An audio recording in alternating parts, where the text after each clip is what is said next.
Bienvenidos amigos.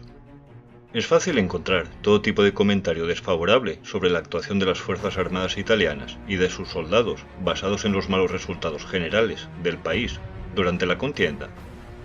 Aunque es poco común encontrar las razones de estos resultados en general poco prósperos. Sería necesario analizar batalla por batalla, incluso unidad por unidad, para saber las razones y resultados exactos del desempeño de cada enfrentamiento. Como gran resumen, vamos a ver algunos de los principales aspectos que de inicio ya son un gran contratiempo para cualquier ejército que quiera salir victorioso.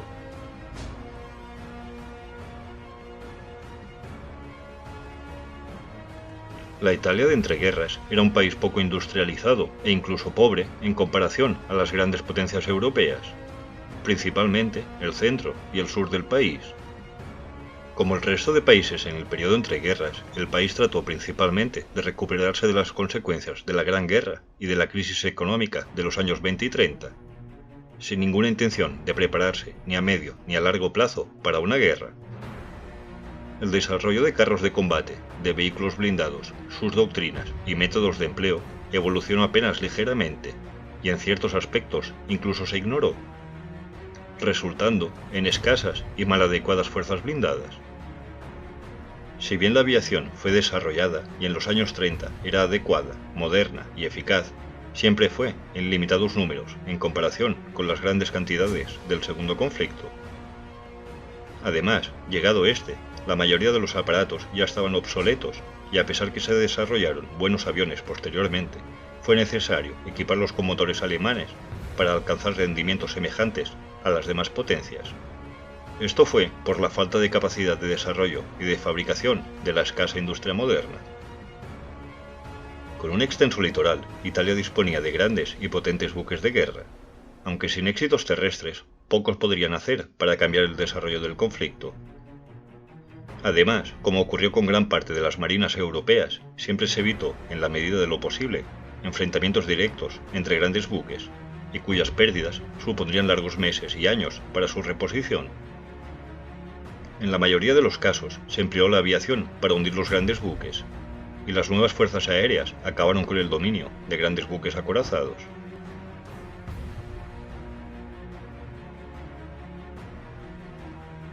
El desarrollo armamentístico fue en la mayoría de ocasiones escaso, por falta de capacidad y de voluntad. Los fusiles Carcano, junto con otros armamentos y gran cantidad de artillería, eran obsoletos para una gran campaña contra otras naciones europeas, y a menudo se encontraban fuera de rango para alcanzar al enemigo, y a su vez ya estaban dentro del rango del alcance enemigo. Desde la llegada al poder de Mussolini en 1922 fue más común invertir en el mantenimiento del armamento existente que en buscar mejores armas. Era común grandes desfiles con armamento antiguo recién pintado, y grandes exhibiciones aéreas donde los más modernos aparatos realizaban múltiples pasadas para dar la sensación de una gran flota aérea.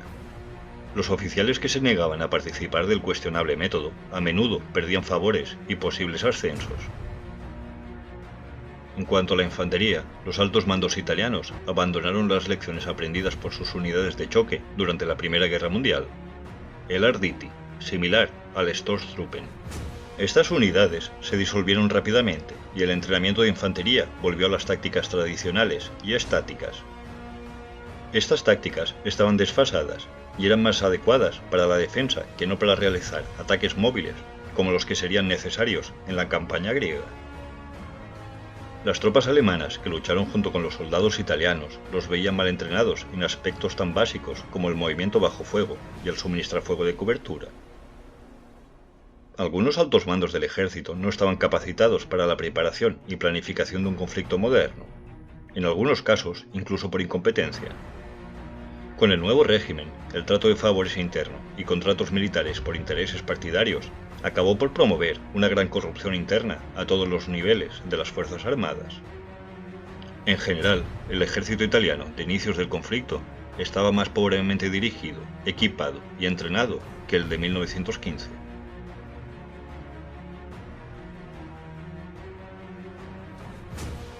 La Alemania de entreguerras había quedado herida por su rendición, sin haber sido derrotados en batalla, y la propaganda ayudó a fortalecer la idea de tener un enemigo común, y que otros países continuaban a ser una amenaza. En Italia, en cambio, no fue así. En todos los aspectos de la sociedad italiana aún estaban intentando recuperarse de las pérdidas de la Primera Guerra Mundial. Los italianos en general estaban intentando recomponer sus vidas y sus necesidades básicas, en vez de estar interesados en una guerra. Una guerra que fue motivada por el interés y el egocentrismo de un solo hombre, Mussolini, quien veía a su homólogo alemán conquistar una gran parte de Europa. Su ambición personal era recuperar la idea de un nuevo gran imperio romano, y él como líder. Una ambición que no era la necesidad de su población, estando por lo tanto sus tropas faltas de motivación para ir a una guerra para la que no tenían necesidad de ir, ni ninguna amenaza real por la que luchar más allá de la voluntad de sus líderes. La campaña italiana en Grecia y Albania había sido vendida por el régimen como una campaña que resultaría en una victoria rápida y relativamente fácil. La razón fue la idea que estos países se rendirían sin mucho esfuerzo, ya que no tendrían interés de luchar debido a su débil carácter nacional. Idea que no se basaba en ninguna evaluación racional. El estancamiento y la derrota expusieron toda la naturaleza falsa y corrupta del gobierno fascista, resultando en una escasa motivación de luchar para el soldado común. Sin razones para combatir y con la corrupción de sus superiores y líderes, era difícil el arriesgar sus vidas por la megalómana idea de un solo hombre.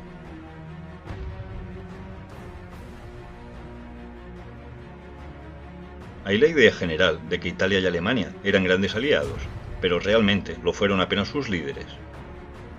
Es poco comentado y conocido que mientras la propaganda italiana se esforzaba en reforzar la idea entre la población que sus aliados eran los alemanes y sus enemigos, Francia y Reino Unido, su población pensaba lo contrario. Muchos padres y abuelos de los soldados italianos habían luchado e incluso fallecido contra los alemanes.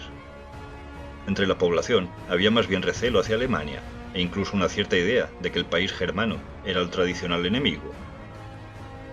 A la vez, Francia y Reino Unido estaban, en general, más bien vistos como aliados o países amigos que como enemigos. Aunque las circunstancias del momento habían cambiado, siempre queda en el subconsciente la percepción de aliados y enemigos.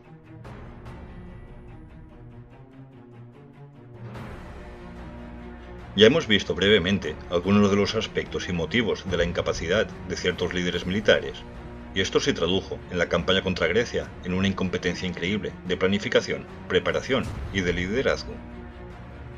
De sobra es conocido cómo una división italiana realmente eran brigadas o incluso regimientos para aparentar disponer de más divisiones. Además, algunas de las mejores unidades italianas fueron mal empleadas, como las tropas alpinas, preparadas para defenderse y luchar en la montañosa frontera norte de Italia. Estas tropas disponían de burros, excelentes animales para la logística en alta montaña. Las tropas alpinas, incluidos sus estimados animales de transporte, fueron llevados a combatir en las enormes estepas soviéticas, donde sus especialidades de lucha no servían de nada y los animales debían recorrer excesivas distancias. En el norte de África, liderados por Rommel, y en algunas batallas estáticas, donde estaban más cómodos, los resultados de los soldados italianos fueron más que correctos. Sin un entrenamiento adecuado, ni liderazgo, ni alimentación adecuada, ni armamento eficaz, y sin razones reales de arriesgar sus vidas. Ganar una guerra en estas condiciones fue realmente difícil, sin ayuda externa. Entonces, concluir que el soldado italiano era débil o cobarde, como algunos pueden haberlo representado, es quizás algo incorrecto. Los resultados italianos fueron escasos, si no malos, pero sin unas fuerzas armadas capacitadas para grandes victorias que fortaleciesen la unidad, la falta de motivo para entrar en una guerra, la visible corrupción y la trata de favores de la cúpula de líderes fue en parte lo que conllevó a realizar el armisticio. Librarse de la corrupción y de arriesgar sus vidas sin razón real más allá del compañerismo entre soldados. Tras el armisticio, un buen número de soldados italianos continuaron a luchar por su líder. También me gustaría, como se suele decir, romper una lanza a favor de las tropas italianas en Stalingrado, que suelen ser criticadas por no proteger el ataque soviético. Personalmente, desde mi punto de vista, la mayor culpa fue del alto mando alemán. No es por acaso que desde la antigüedad las mejores tropas se solían posicionar en los flancos del cuerpo principal, En este caso, el Estado Mayor alemán, por falta de tropas, posicionó en los flancos a los ejércitos italiano y romano. Para finalizar, citando a Winston Churchill, realmente tenemos que inclinar la cabeza frente a los leones del folgore. Citando al general Erwin Rommel, no se puede negar el logro de todas las unidades italianas, especialmente los elementos motorizados. Superaron con creces cualquier acción del ejército italiano durante 100 años. Muchos generales y oficiales italianos se ganaron nuestro respeto como hombres y como soldados. A pesar de las dificultades y carencias, los hombres y mujeres de las Fuerzas Armadas italianas fueron valientes soldados. Dale a like si te ha gustado el vídeo y hasta pronto.